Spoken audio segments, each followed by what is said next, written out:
Welcome everyone to Baltimore, Maryland. My name is Kevin Nelson. We are here visiting the National Shrine of the Assumption of the Blessed Virgin Mary. For our faithful Catholic destination viewers, you might remember we visited here at the Baltimore Basilica many years ago. But since we've been here last, we have done an incredible restoration, bringing to life this historic basilica. And we're going to show you the results of the restoration, as well as give you some of the history and significance of this basilica to the Catholic Church here in America. So please stay with us as we explore the National Shrine of the Assumption of the Blessed Virgin Mary on this episode of Catholic Destinations.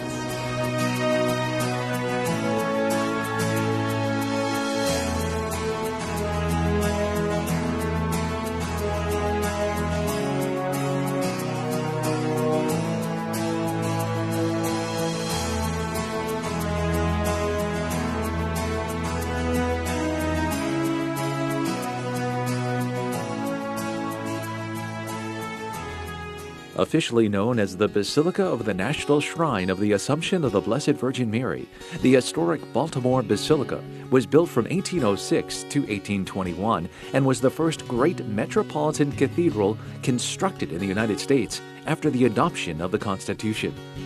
The construction of the basilica quickly became a symbol of the country's newfound religious freedom.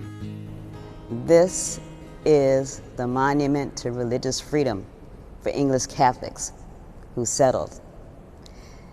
This basilica and what you see today is truly a combination of the principles of enlightenment that we get from Greek and Rome. It's also the light of God that protects us. It's also the beauty and peace of a place of comfort and refuge. And then it's an architectural genius.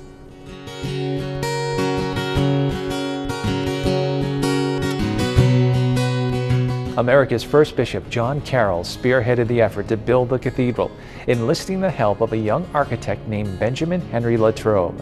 Latrobe volunteered his services, creating one of the finest examples of 19th century neoclassical architecture the world had ever seen. You have to think back to the time itself. Prior to the Constitution of the United States, it was against the law to be a Catholic in this country. You can only be a member of the Anglican Church.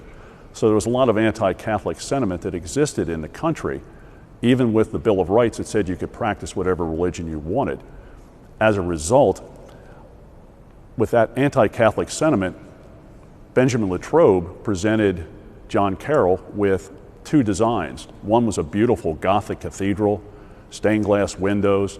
The other was this sort of nondescript, but what became known as a neoclassical design. And much to Latrobe's surprise, Carroll elected to go with the neoclassical design, or the Roman design. One of his concerns was if they built a Gothic cathedral on top of this hill, the highest point in the city, it probably wouldn't last very long.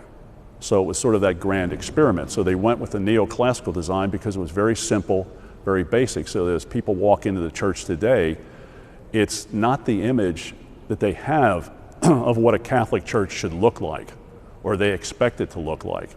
There's no stained glass windows, there's no statues all over the church. It's very simple, very basic. It's a Federalist period church, but again, very simple in design. President Thomas Jefferson's insistence on skylights for the U.S. Capitol inspired Latrobe and his design for the cathedral's grand dome. The basilica, which culminated years of architectural refinement by Latrobe, is now considered one of the world's finest examples of 19th century architecture.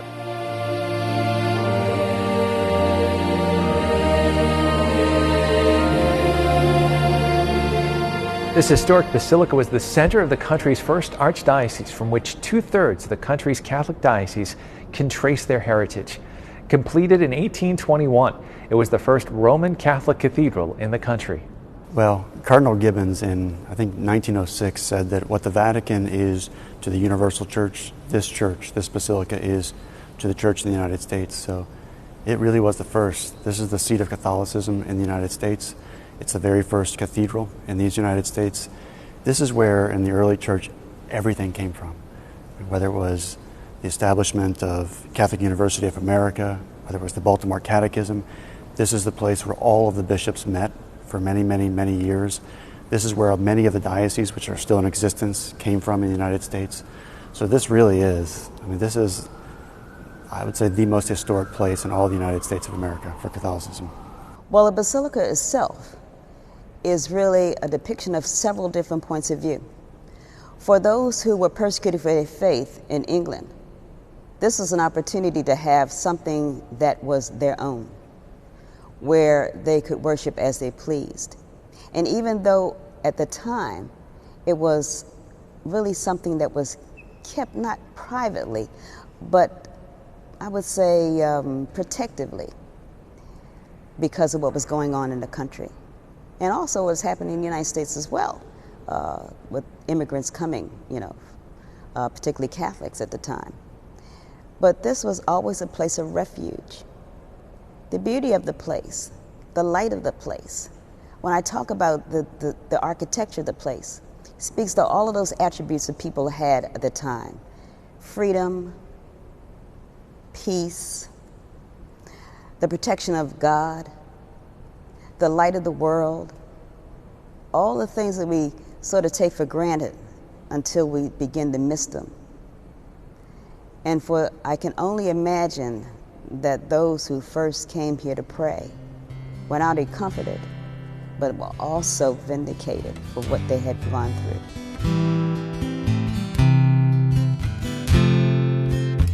This church was a grand experiment.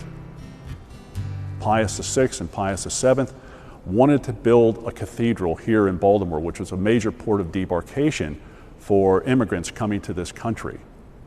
And so in order to provide this environment, provide this type of church, he had to have a church that fit that. Again, that's why we have the design that we have today. But you still had that anti-Catholic sentiment in this country. Some of it, unfortunately, still exists to this day. So you're faced with this concern of this anti-Catholic sentiment. So this was the grand experiment. Will this work?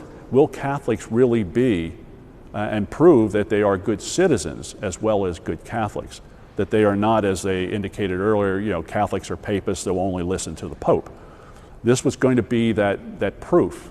We're going to build this cathedral. People are going to come here. We're going to show that Catholics are good citizens. Everything here makes a statement.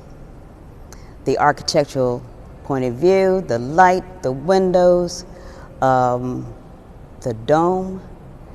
We have a combination of all of the, I would say, Greek and Roman principles put into one building. So there's many different ways that you can relate to this. You don't have to be Catholic to come in here and not relate to it. It's something that everyone can see and experience for themselves. Once construction was completed, the Basilica began a distinguished history that continues to this day.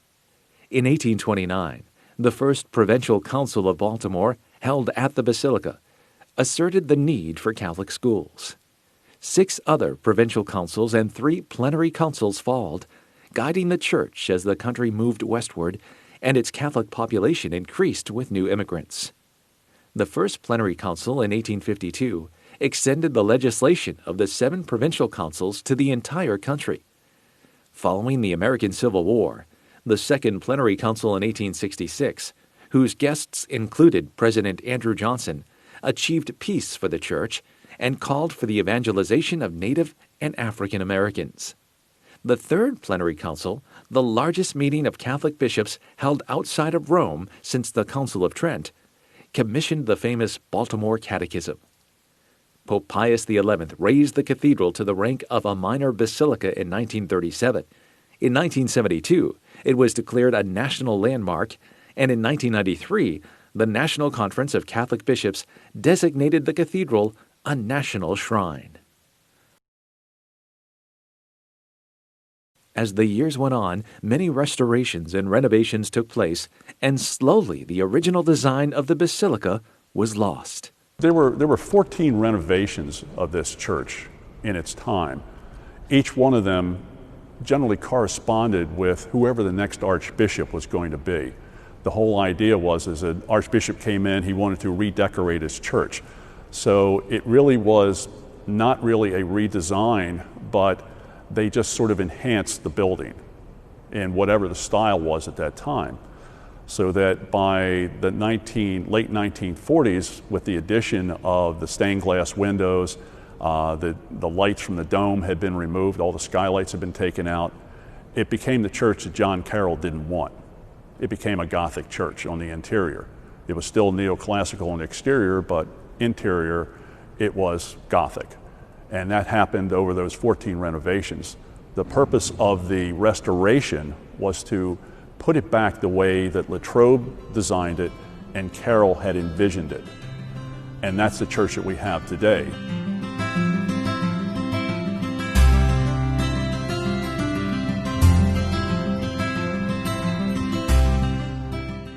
A 32-month, $34 million restoration project was completed in 2006, restoring Latrobe's original design. The restoration included the reopening of 24 skylights in the main dome.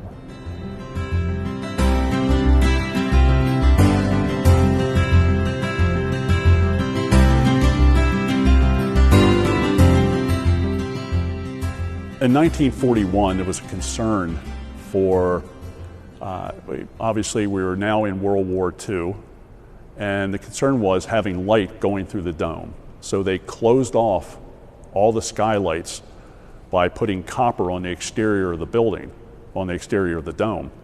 Over a period of time, the glass fell out, the wood rotted, and they closed it off completely.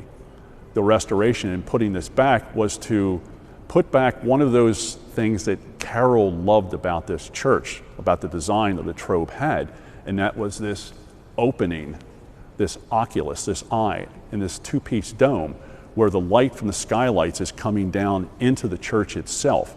So those that are sitting under the dome don't actually see the source of the light, but when they look up, here's this light from above, and what they see in the center of it is the Holy Spirit.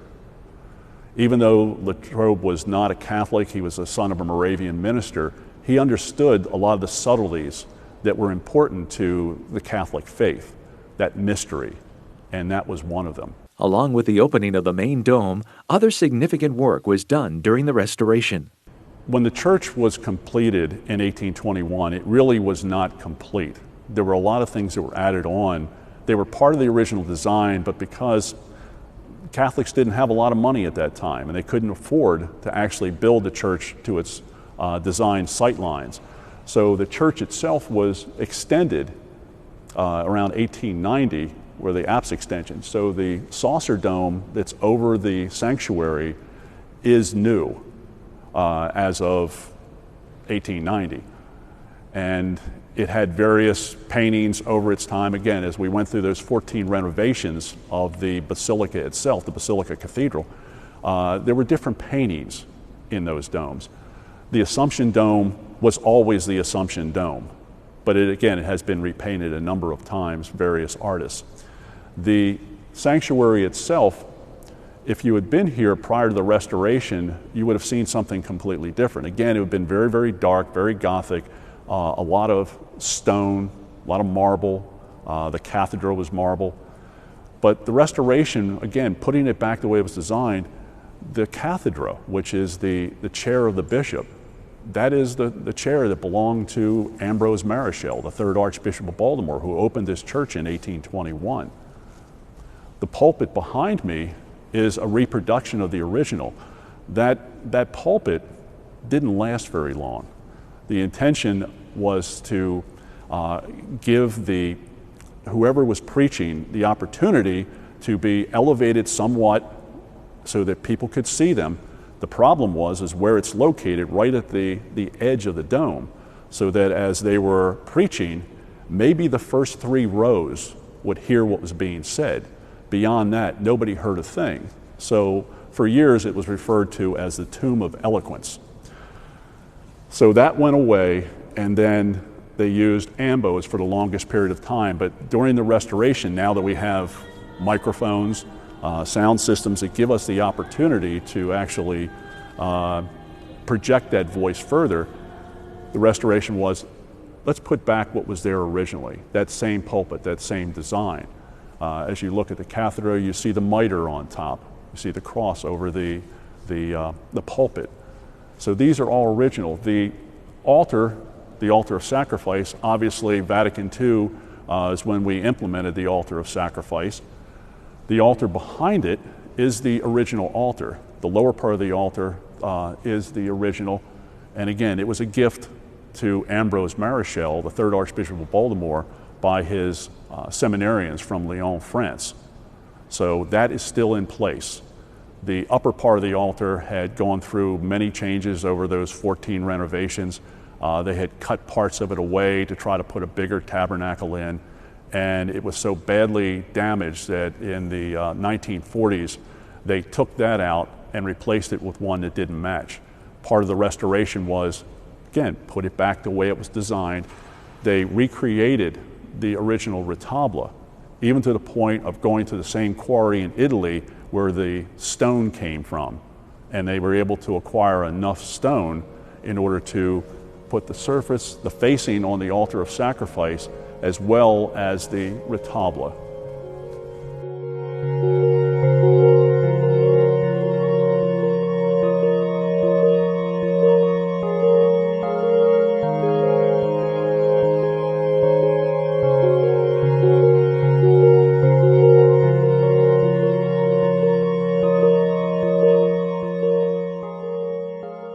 Well, after the restoration, the basilica's crypt was opened to the public, as well as the basement of the church, which included the new Our Lady Seat of Wisdom chapel.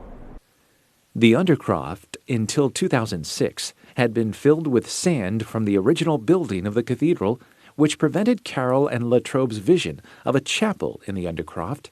During the restoration, tons of sand were removed, and the Our Lady Seat of Wisdom chapel was finally realized. To get to the chapel, you had to come from the outside. Now, the chapel doesn't come along right away. In fact, John Carroll could not be buried there in the very beginning. His successor couldn't be buried there at all. In fact, he buried in another place. So it was not accessible. Now, that's during Gibbons' time. Gibbons is our first cardinal. And so he does put in a crypt, but not an accessible crypt. We're all sand. It was a separate little area that you could only reach from the outside. With the restoration, the walls are broken through, so now we have complete undercroft space that you can get to the chapel in several different ways. I love the Undercroft just because of its simplicity, because it's not something that you see anyplace else. This is an opportunity to see something that you probably would have to go back to Europe in order to see, where you see the beauty of the architecture itself, but the sacredness of the space. It was always planned. It just took 200 years to finally make it happen. On a personal level, I love right in front of the tabernacle in the Undercroft. It is just such a mystical place. It's a quiet place. It's where I love to pray. So there's just the beauty downstairs, and you have the inverted arches. You have the Blessed Mother, Our Lady of Fatima, right there. For me, that's as good as it gets.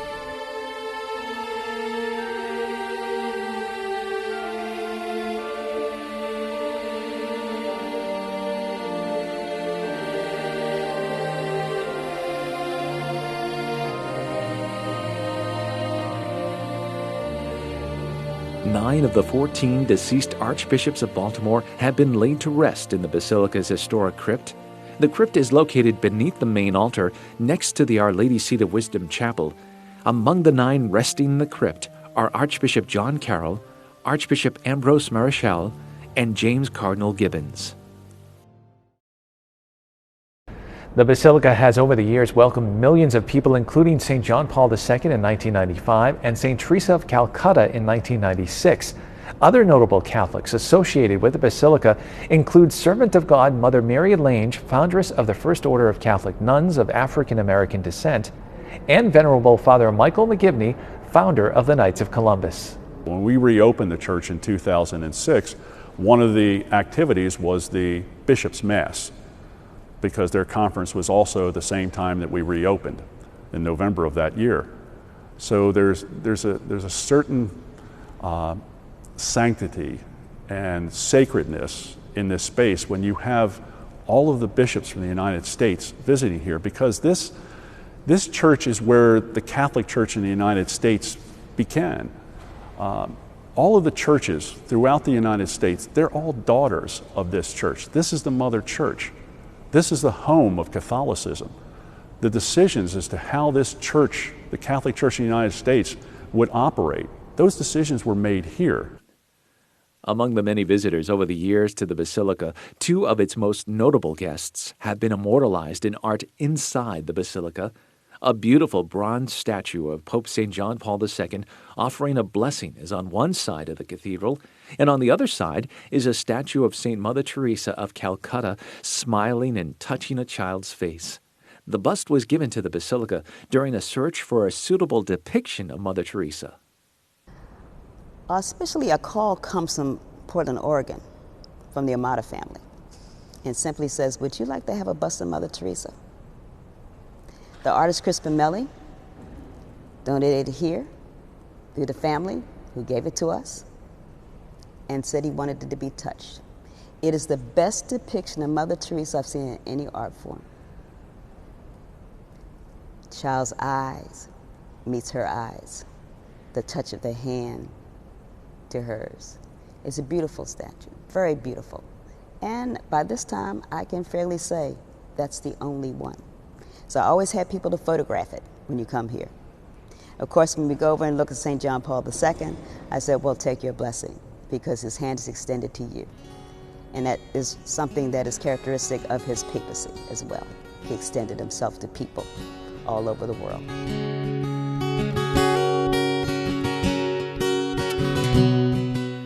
In 2008, the Pope John Paul II Prayer Garden was opened outside the Basilica, providing a quiet oasis in a busy city. It was decided that there be a place of peace, also commemorating the visit of the Pope as well. In fact, the statue that is there is based upon a photograph of the two children that met the Pope at BWI Airport. And I'm proud to say one of them is from our parish family. Now the statue sits at the top of a section that represents the head of a fish. In fact, the whole prayer garden is built on Ixtus, the Christian symbol, the fish. At the head of the fish is the statue with the children. And at the tail of the fish are some of the words that the Pope shared with us when he was his papal visit at our co-cathedral that graced the walls. It is open every day. It's there for people to come and sit. They can sit on the grass, they can have lunch. It's a place of peace.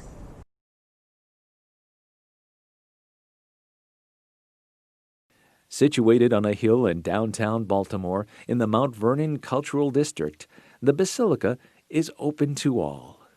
You know, we're in a part of town where we have people that are not Catholic. And this was built even before we were thinking about the new evangelization. But this is the place that really is the embodiment of that. Just by being in this part of town, just by people being able to come in and sit down, just by hearing the beautiful music, hearing the voices, and then seeing the majesty of it all. This is really something that is really spectacular from many different levels. And it's such a joy for me to share it with people.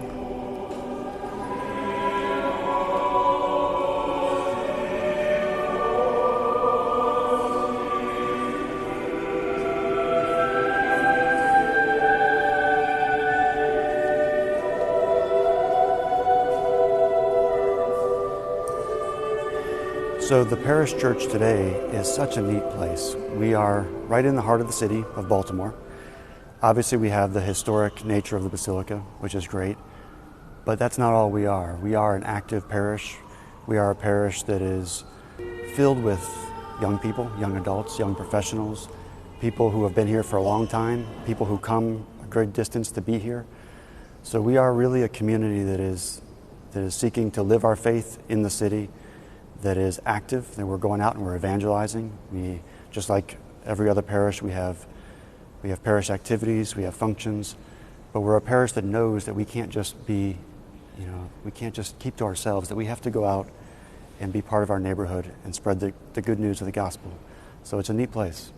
I think this basilica, I know this basilica is extremely important for our city. Christ is here in the Eucharist. This is the source of everything. And my job as a rector is to do nothing other than to make sure that the people of Baltimore know that Christ is here and that He's here for them. He's here to listen to them. He's here to answer their prayers. He is here to work big miracles in their lives.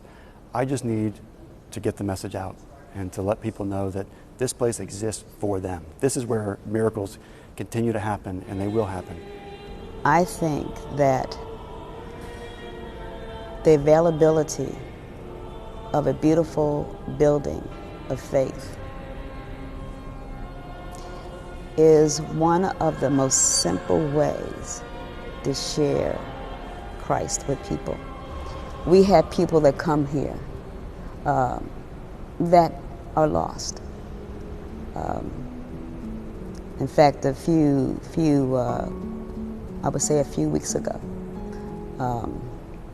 our rector told me that I had made an impression on a young lady. I'd seen her several times. And I was just talking. And I said, well, you're always, welcome here. Always welcome here. Just come and sit. And evidently, she had decided that she was going to come and sit, not just to come out of the environment, but to come for the peace of Christ. So the rector, he thanked me for that. It wasn't an intentional thing to do.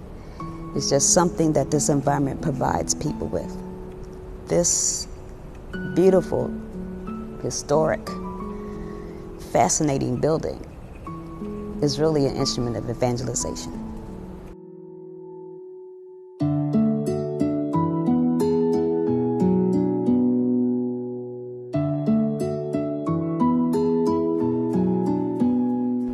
Well, we hope you enjoyed our visit to the Basilica of the National Shrine of the Assumption of the Blessed Virgin Mary. It was a wonderful opportunity to return here and see the fruits of the restoration.